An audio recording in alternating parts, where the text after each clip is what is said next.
Hi, I'm Anna. My life changed drastically 5 years into my marriage with Paul. We were a typical couple. I was a teacher, and he was a manager at an energy company. Everything was going smoothly until his dad passed away, leaving his mom, Elaine, alone in their family home. That's when Paul surprised me with some big news. Anna, we need to talk, Paul said one night, sounding very serious. I stopped scrolling on my phone and looked at him. What's wrong? Is everything okay? He took a deep breath. It's about Mom. She's all alone in that big house since Dad died. I think we should move in with her. I felt my stomach sink. Move in with Elaine? She and I don't get along at all. Paul, are you serious? You know Elaine and I are like oil and water. He leaned against the kitchen counter, looking determined. I know, but she's my mom and she's having a tough time. Plus, we're wasting money on this rented apartment. I sighed, running my hand through my hair. But this is our space, our home. Moving in with your mom is a completely different situation. Paul's voice sounded more desperate. Please, Anna, it's not just about the space. It's about family. Mom needs us. I bit my lip, feeling trapped. Does your mom need us, or do you need your mom? He frowned. That's not fair, Anna. I'm not asking you to live in a bad place. It's a big house, with plenty of room for all of us. I crossed my arms, feeling the tension rise. And what about our life here? Just give everything up because Elaine says so. Paul's tone became firmer. It's not like that, and you know it. I'm thinking about what's best for everyone. I shot back, everyone or just Elaine. He threw his hands up in frustration. Damn it, Anna, can't you just try to see the bigger picture here? I glared at him. I am looking at the bigger picture, Paul. Our life, our independence, not just playing happy families in that gloomy old house of hers. The argument went in circles, but eventually I gave in. For Paul, for the sake of peace. But deep down, I dreaded every bit of it. Moving day came, and it was as uncomfortable as I had imagined. Elaine's house was this big old structure with rooms that echoed and a constant chill in the air. Elaine greeted us with a stiff smile. Welcome to my home. I expect you to respect my ways. I forced a smile, trying to keep the peace. Of course, Elaine, we appreciate you letting us stay. But living with Elaine was like living with a hawk. She had a comment for everything. Don't put the dishes away like that, or you're overwatering the plants. It was relentless. One night, after a particularly harsh critique of my cooking, I exploded to Paul in our room. I can't do anything right for your mother. It's like living with a drill sergeant.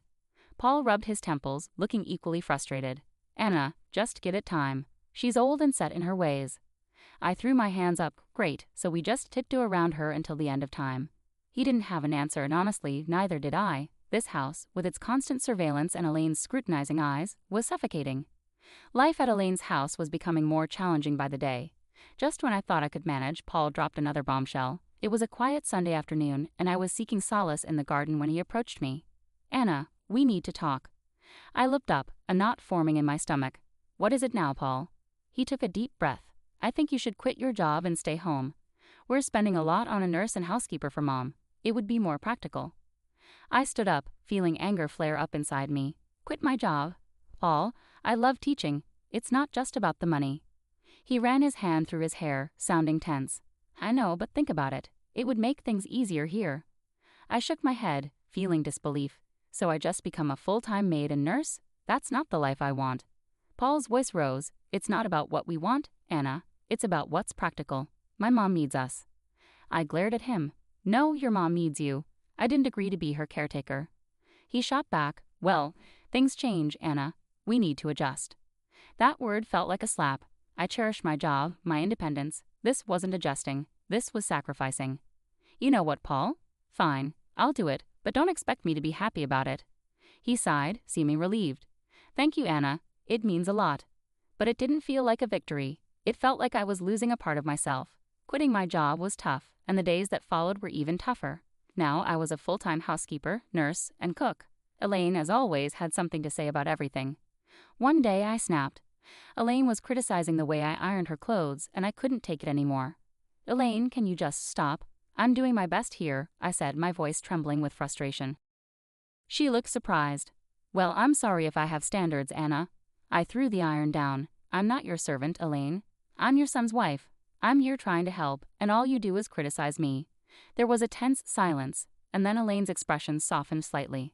I know you're trying, Anna. I'm just used to things being a certain way, Elaine said softly. I sighed, feeling some of the tension ease. I understand, Elaine, but I have my own way of doing things too.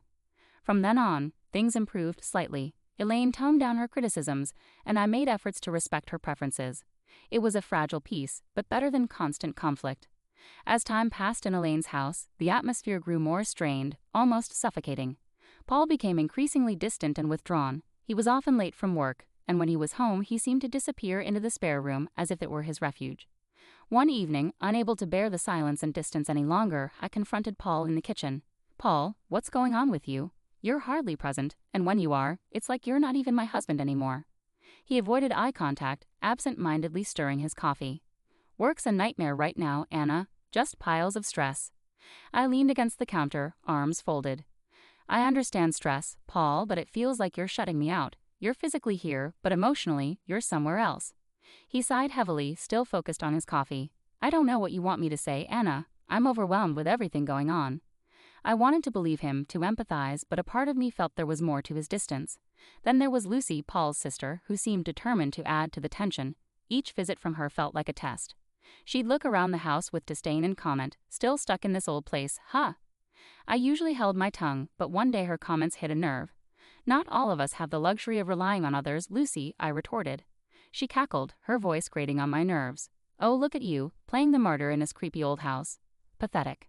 I clenched my jaw, holding back a storm of words. Paul stood by silently, offering no defense. His silence felt like another blow, confirming the growing distance between us. The biggest change came with Elaine. One day she called out to Lucy, her voice frail and desperate. "Lucy, I need help with the bath. I can't manage on my own anymore." Lucy's response was cold and harsh. "Help yourself, Mom. I'm not your caretaker." Elaine broke down in tears, and my heart went out to her. Despite our difficult history, I couldn't ignore her distress. I assisted her with the bath, and something shifted between us that day. Elaine began to warm up to me, treating me less like an outsider and more like a daughter. It was a positive change, but it also highlighted how distant Paul and I had become. The house felt colder, more empty. Despite Elaine's growing warmth towards me, the silence between Paul and me seemed to echo off the walls, widening the gap between us every day. Paul's late nights at work became routine, and our conversations dwindled to mere whispers of what they used to be. During one of these fleeting exchanges, Paul dropped a bombshell. "Anna, I got an apartment near work," he said casually. I nearly dropped the dish I was cleaning. "An apartment? Why would you do that?" He leaned against the doorframe, avoiding my eyes. "It just makes sense, Anna. It saves me the commute, especially with the late hours." Anger and confusion surged through me. "And you decided this without talking to me? Are we just roommates now?" He shrugged, his indifference cutting deep. "I thought you'd be happy. Less stress about me coming home late." I shook my head in disbelief. "Happy, Paul? This feels like you're leading a double life. What's next? You'll tell me you have a second family?" He sighed, rubbing his forehead. "Don't be dramatic, Anna. It's not like that." I wanted to press him further, to break through his nonchalance, but I knew it would be fruitless. The conversation ended there, like many of our conversations those days. The real shock came a few days later during a candid conversation with Elaine. We were in the living room, enjoying a rare moment of calm, when she suddenly said, "You know, Paul didn't buy that apartment with his own money." I looked at her, puzzled. "What do you mean?" She hesitated, then continued, "He used my savings. He said it was an investment. He even put it in my name." I felt my heart sink. "He's been using your money, and you're okay with this?" Elaine shrugged, a sad look in her eyes. I couldn't refuse. "He's my son, but I thought you should know." I was speechless. Paul's secret apartment was one thing, but using his mother's savings under the guise of an investment. It felt like the man I married was slipping away, replaced by this stranger with secrets and deception. A few days later, I confronted Paul about it. "Paul, why didn't you tell me the apartment was bought with your mom's money?" He was unapologetic, almost defiant. "Because I knew you'd react like this. It's an investment, Anna. It's not a big deal." I couldn't believe his audacity. "Not a big deal? You're risking your mom's savings and keeping it from me. What else are you hiding?" He turned away, ending the conversation with a dismissive wave. "You wouldn't understand, Anna. It's business." Business. That word felt like a gulf between us, an excuse for everything that was straining our marriage. Living in Elaine's old, gloomy house was wearing on me. The walls, once lively, now echoed with a solemn tone, and every creaking floorboard seemed to hold secrets. One day I reached my limit. "Elaine, have you ever considered renovating the house?" I asked during breakfast. "It could use a bit of updating." Elaine looked up from her tea, surprised. "Renovate? I haven't thought about that in years. It's such a big undertaking." I nodded, feeling a surge of optimism. "I know, but it could really brighten things up. Maybe start with a fresh coat of paint or some new wallpaper. Elaine pondered it for a moment. Well, I suppose it wouldn't hurt to breathe some new life into this old place. But are you sure you're up for it? I smiled, excited for the opportunity. Absolutely. It'll be a positive change. And so it began. I threw myself into the renovation, painting walls, choosing wallpapers, and even attempting to restore some of the old furniture. It was hard work, but it felt rewarding, like I was breathing new life into the house and, in a way, into myself. One day while I was busy with paintbrush in hand, Paul walked in. He looked around, his expression one of shock and disbelief. "What in the world, Anna? What are you doing to Mom's house?" I stood up, wiping sweat from my brow. "I'm renovating, Paul. As I told Elaine, it's time this place got some love and attention." Paul's face reddened. "You had no right to start changing things without consulting me. This is our family home, not some DIY project." My temper flared. "Our home? When was the last time you cared about this place, Paul? I'm trying to improve it." He took a step closer, his voice rising. "You're overstepping, Anna. You always take charge and ignore everyone else's feelings." I stared at him, feeling frustrated. "Take charge? Paul, I'm trying to make this place better. Maybe if you spent more time here, you'd understand." Before Paul could respond, Elaine entered the room. "What's all this commotion about?" Paul turned to her. "Mom, did you know about this? About her changing the house?" Elaine glanced between us, then back to Paul. "Yes, I did, and I support Anna's efforts. This house needed a change, and she's doing a wonderful job." Paul looked stunned. "But it's our family home." Elaine interrupted him firmly. "It's my home, Paul, and I want this. Anna has every right to do what she's doing." With anger simmering, Paul stormed out, leaving Elaine and me in an uneasy silence. I felt a mix of relief and sorrow. The house was evolving, yet the rift between Paul and me seemed to widen further. Then came the day Elaine suffered a stroke, flipping our world upside down. I witnessed her sudden decline, her words slurred, her body weakening. Panic gripped me as I called for help, my voice trembling with fear. At the hospital, the harsh reality hit. Elaine required constant care. I turned to Paul for support, but he remained distant, his eyes void of the concern a son would typically have. "Anna, I can't handle this. I have enough on my plate," he said, his tone cold. I was stunned. "You can't handle this, Paul? She's your mother." He shrugged, his words cutting deeply. "Yeah, and she's been a burden for years. This is just the final straw." I couldn't contain my disgust. "She's not a burden, Paul. She's family. She needs us." His laugh was bitter. "Us? No. Anna, she needs you. I've got other things to deal with." I was left speechless, my admiration for him crumbling. I took on the responsibility of caring for Elaine. It was heart-wrenching to see the once strong woman confined to a bed, relying on me for everything. As I became her primary caregiver, Paul's visits became less frequent and his indifference more pronounced. His visits were brief, his interactions with Elaine superficial. Then Lucy arrived. I overheard them in the living room, their conversation dripping with venom. "We should start discussing the will, dividing up the assets," Lucy said, her tone devoid of any empathy. I burst into the room, fury coursing through me. "How can you be so heartless, talking about her will right in front of her? She's still here." Lucy smirked, her words cutting. "Oh, listen to the saintly daughter-in-law. This is our family's business. Stay out of it." Paul chimed in, his voice cynical. "Anna, just drop it. It's practical to plan ahead. There's no point pretending she's going to recover." I was appalled at their callousness. "Practical? She's your mother, Paul. How can you be so cold-hearted?" He shrugged, his response detached. "Life is tough, Anna. You better get used to it."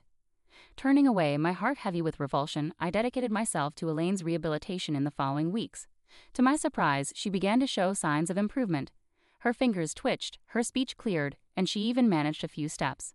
It felt like a miracle to me, but to Paul and Lucy, it was an inconvenience, a roadblock in their pursuit of inheritance. The betrayal cut deep, not just as a daughter-in-law, but as a human being. Life settled into a grim routine. Elaine's health was a roller coaster of small victories overshadowed by the fear of the worst. Then it happened, another stroke, more severe.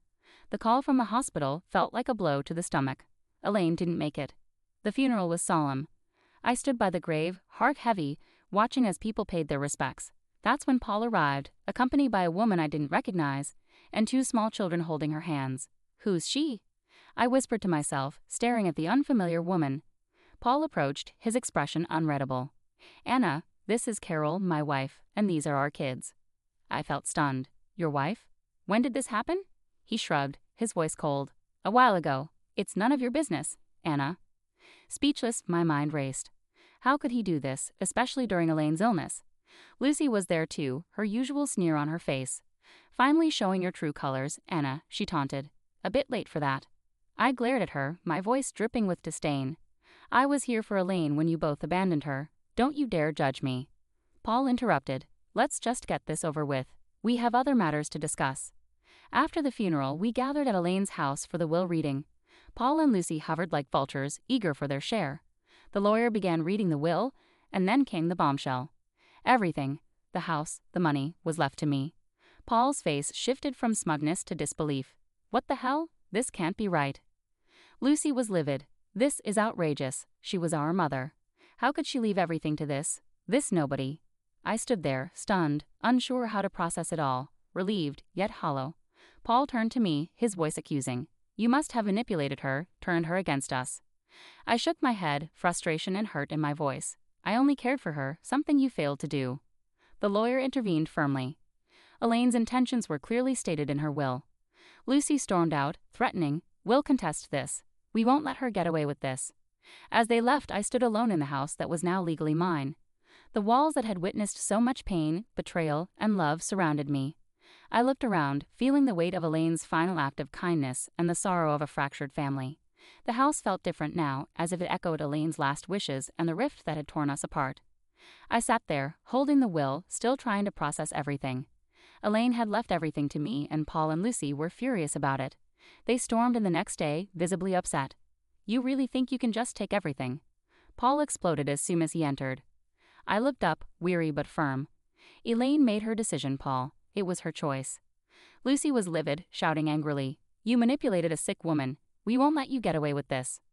I stood up, frustrated with their accusations. Manipulated?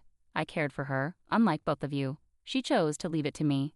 Paul's anger boiled over. So you think you've won? You think you can just snatch it all away from us? I let out a heavy sigh. I didn't take anything, Paul. Elaine chose to give it to me because she knew I genuinely cared. Their yelling continued, but it couldn't drown out the truth. I had been there for Elaine when they hadn't. Then the lawyer arrived with a video Elaine had prepared. Her voice filled the room, resolute. I've left everything to Anna because she was like the daughter I never had. She was there for me when my own children weren't. She deserves it all. The room fell silent. Paul looked stunned, as if hit in the gut, and Lucy began to cry, finally grasping the gravity of their actions. Paul and Lucy left soon after, their threats empty in the face of Elaine's clear wishes. I remained alone in the large house, surrounded by memories of the past and contemplating the future. I made the decision to divorce Paul. It was difficult, but necessary. He and his new family moved to a rental property. Lucy had her own challenges to confront. Her debts and personal troubles were catching up with her. As for me, I stood in my new home, feeling a mix of sadness and excitement. Elaine's will was more than just material possessions. It felt like her way of urging me to be resilient and forge my own path. I resolved to start afresh, using what Elaine had left me to create a new life. The house, once a symbol of hardship, now represented a place of new opportunities and beginnings.